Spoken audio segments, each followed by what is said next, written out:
Uno de los sucesos que marcó la historia del Táchira fue el terremoto del 18 de mayo de 1875, conocido generalmente como el terremoto de Cúcuta, pero que afectó también poblaciones como San Antonio y San Cristóbal fundamentalmente. Uno de los testigos fue el general Francisco Alvarado. Francisco Alvarado, en su libro Memorias de un tachirense del siglo XIX, relata que el terremoto fue el 18 de mayo a las 11 de la mañana. Lo precedieron dos temblores fuertes y un bólido o bola de fuego que en la noche anterior recorrió de norte a sur una vasta extensión del cielo tachirense. Esa es una imagen del terremoto de Cúcuta, ya que no tenemos imágenes de lo que sucedió en San Cristóbal en ese momento. Vemos allí a Francisco Alvarado.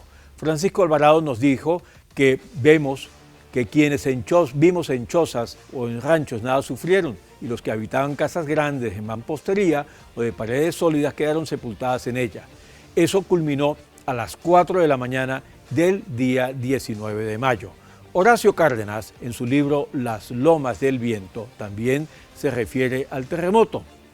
Horacio Cárdenas hace cita de Wilhelm Sievers, un explorador alemán que estuvo por acá en 1885, y Sievers nos dice que San Cristóbal quedó destruido, sobre todo las casas del barrio La Ermita. De las ruinas de algunas bodegas se veían correr los líquidos. La iglesia de San Juan Bautista se derrumbó con sus torres y los muertos llegaron a un número de 25, ni comparables con los de Cúcuta. Pero los archivos de registro de la ciudad quedaron entre ruinas y polvo y se deterioraron muchos documentos importantes que recogen la historia de la ciudad.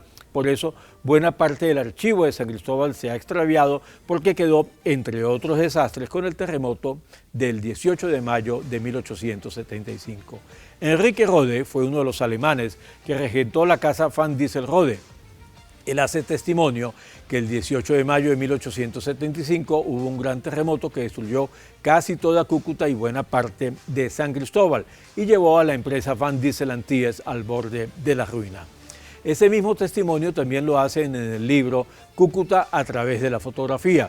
Afortunadamente, Vicente Pacini recogió meses antes fotografías de Cúcuta como era y tuvo que tener también el momento para fotografiar lo que quedó después del 18 de mayo de 1875. En San Cristóbal, el historiador Félix María Rivera, que fue profesor del Liceo Simón Bolívar, explica que se vino abajo la iglesia de la Ermita, se arruinó la iglesia matriz y se emprendió a raíz de ello la construcción de una nueva, orientada de norte a sur, después de desaparecida, no la que hace actualmente de catedral. Eso lo hace el profesor Félix María Rivera y seguimos viendo imágenes de lo que fue el terremoto de 1875. El historiador Marco Figueroa publicó en 1970 las ayudas que el gobierno nacional emprendió para auxiliar ante todo a la gente de San Cristóbal.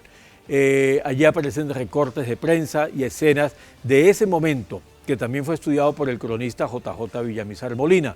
Asevera que todo escarmiento produjo la catástrofe en las generaciones de entonces, que hasta hace poco se decía que determinada persona, determinada casa o determinado objeto había sido terremoteado.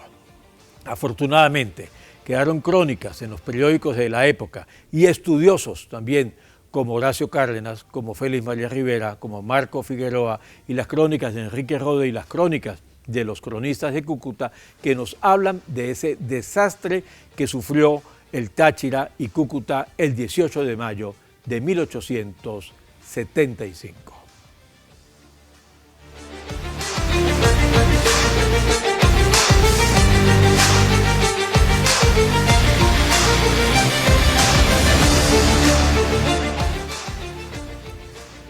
Entre las curiosidades que mostramos hoy está el fallecimiento del ingeniero José Rafael Ferrero Tamayo. Eso fue en diciembre de 1966, allí al salir del Club Tenis en dirección a su casa, que quedaba donde hoy está la estación de servicio, diagonal al Club Tenis, y fue atropellado por un vehículo que había salido de Táriba, que había chocado cerca del Hotel Hamburgo, y la flecha a la derecha marca el golpe, el sitio donde les dio el golpe y donde cayeron los cuerpos, casi enfrente de la casa del doctor Ferrero Tamayo. Fue un individuo de 26 años de edad que conducía un vehículo europeo, un Vauxhall. Lo curioso de esto es que eso me lo contó el yerno del doctor José Rafael Ferrero Tamayo, el también médico doctor Samuel Darío Mogollón, ya fallecido, y me comentó que lo curioso es que cuando ellos reciben el cuerpo en la emergencia del Hospital Central sin saber de quién se trataba, ellos llevan al quirófano y allí entra una enfermera que es la que asiste la recepción del cadáver. Lo curioso es, mis queridos amigos, y me contaba el doctor Mogollón, que la enfermera era la esposa del individuo que conducía el vehículo que atropelló a José Rafael Ferrero Tamayo y su hija un diciembre de 1966 frente al Club Tenis de San Cristóbal.